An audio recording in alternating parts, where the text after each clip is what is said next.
guys पहिला यो video हेरौँ अनि यसको फन्नी कमेन्ट पढ्ने है त खोसेर ल्याए उनीहरु मात्र किन सेफ्टी हामी पनि सेफ्टी उनीहरु मात्र किन सेफ्टी हामी पनि सेफ्टी रुको जरा सबर करो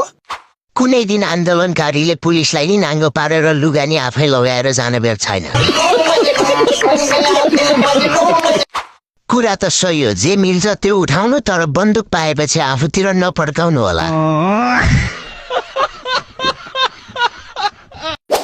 यही पाराले त कुन दिन नेता र पुलिसले पनि आन्दोलन गर्छन् जनता चोर देश छोड भन्दै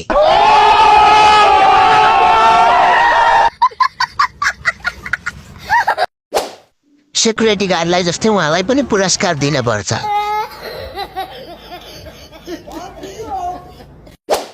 यो मान्छे पक्कै कि झापाली कि स्याङ्जाली हुनुपर्छ